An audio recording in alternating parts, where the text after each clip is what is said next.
friends, welcome to the BLF Academy. Please like, subscribe and share this channel.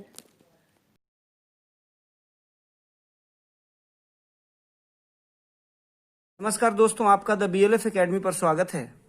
मैं M Gopal Rajput आज फिर आपके साथ 12th क्लास की BSCB की जो पोएट्री सेक्शन है उसमें जो दूसरा कविता है सॉन्ग ऑफ माई सेल्फ, जिसे मैं पढ़ाने आपको जा रहा हूँ। Song of my self, my self एक रिफ्लेक्सिव प्रोनाउन है जिसे आपको समझना होगा।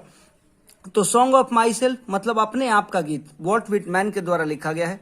सबसे पहले हम लोग राइटर के बारे में जानते हैं कि राइटर का क्या जो है कंट्रीब्यूशन था। देखिए, वॉल्ट व्हिटमैन है 1819 से लेके 1892, यानी 1819 में इनका जन्म हुआ, 1892 में ये दुनिया से चले गए, यानी 1890 से लेके 1892 तक का इनका कार्यकाल रहा। कहता है द पीपल्स पोएट, मतलब ये लोगों के कवि थे, आम व्यक्ति कवि थे। आम व्यक्ति की जो भाषा थी उसको बखूबी यह समझते थे। इज परहैप्स, शायद, द मोस्ट इंडिविजुअलिस्टिक, कहता है शायद द मोस्ट, सबसे ज्यादा, इंडिविजुअलिस्टिक, व्यक्तिगत रूप से, लिटरली फिगर, लिटरली फिगर का मतलब होता है साहित्यिक चेहरा, that America has ever produced, जिसे अमेरिका ने इससे पहले आगे बढ़ाया है या आगे बढ़ाया है। मतलब एक ऐसा फिगर जो लोगों के बीच का पोएट थे। ही बिगैन वॉकिंग, उन्होंने काम करना शुरू किया एज ए कारपेंटर, कारपेंटर का मतलब बढ़ई होता है, तो उन्होंने एक बढ़ई की तरह काम करना शुरू किया।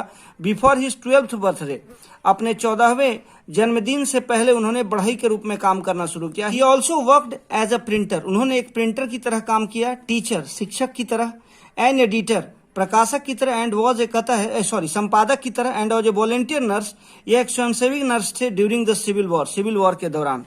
विट्समैन पोएट्री, जो विट्समैन की पोएट्री है, all of which is collected, इसे संग्रहित किया जाता है in the leaves of grass, leaves of grass में, लिव्स ऑफ ग्रास इनकी एक बुक है उसमें। इज नोन फॉर, इसे जाना जाता है, इट्स फ्री रिदम्स, इसके मुक्त जो है लय के कारण, रिदम के कारण, एंड लैक ऑफ राइम, इसमें राइम की बहुत ज्यादा कमी है, इसके लिए राइम की कमी के कारण इसे जाना जाता है।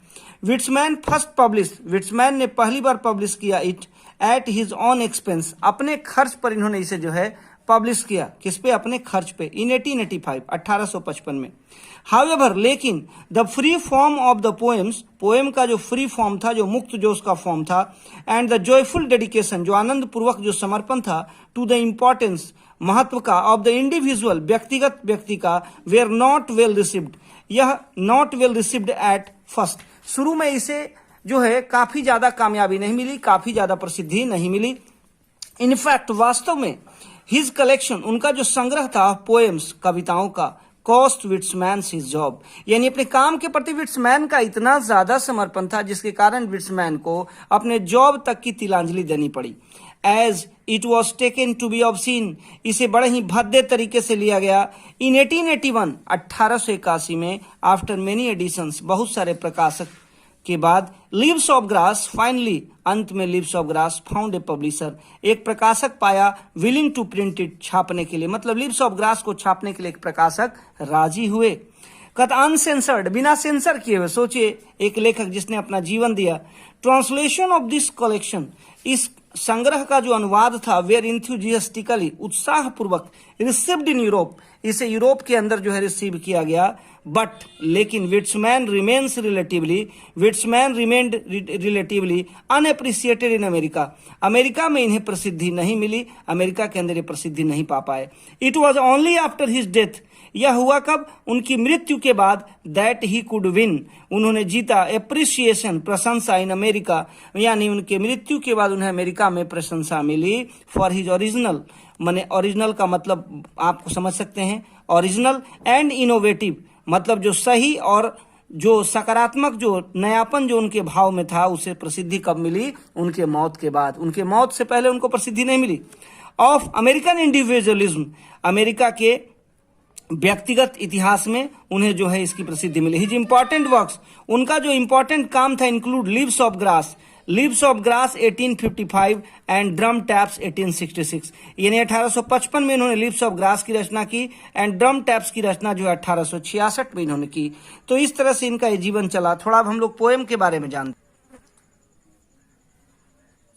सॉन्ग ऑफ माई सेल्फ कविता व्यक्तिनिष्ठ पद का सुंदर उदाहरण है। कवि विटमैन इस कविता में स्वयं को अपने विषय में कहते हैं, जैसा कि मैंने पोएम में कहा, वह स्वयं में आनंदित होते हैं, स्वयं में रोमांचित होते हैं, वह स्वयं के लिए गाते हैं, वे दूसरों से भिन्न नहीं हैं। वे कहते हैं उनके खून का प्रत्येक अणु उसी या उनकी आत्मा का है। वे उन हर चीजों को स्वीकार करते हैं बच्चों जो सुंदर है। वे सभी से सच्चाई स्वीकार करने को कहते हैं, मतलब उनका कहना है कि सच को स्वीकार करना सीखो। ठीक है, वे अपनी आत्मा को एकत्रित करते हैं, वे अपनी आत्मा को आमंत्रित करते हैं। भटकते हुए वे घास की नोक का दंश भी झेलते हैं। वे जो कुछ भी बोलते हैं उनके हृदय से निकलता, मतलब घास तक से जो उनको कटीलापन महसूस होता है उसको भी वो शेयर करते हैं। उनके मस्तिष्क में अच्छे और बुरे दोनों विचार आते हैं। उनके अनुसार जीवन एक पुष्प सैया नहीं है, वह कठिनाइयों और खुशियों दोनों का मिश्रण है। मतलब आप जब जीवन जीते हो तो जीवन में सुख और दुख दोनों आपके साथ चलते हैं, किसी एक के भरोसे आपका जीवन नहीं चल सकता।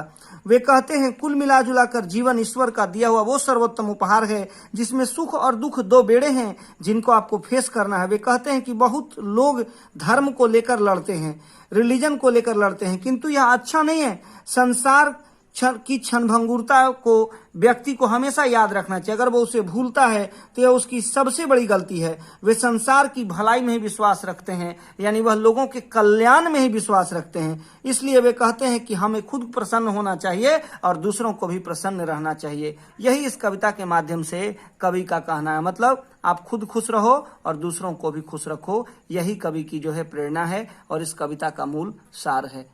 Thank you very much. अगर ये चैनल अच्छा लगता है तो आप इसे सब्सक्राइब करें, लाइक करें और लोगों के बीच में इसे फैलाने की कोशिश करें ताकि गरीब से गरीब बच्चे भी इसका आनंद उठा सकें।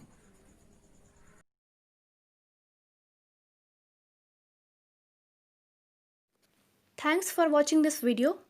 Please like, subscribe and share this channel.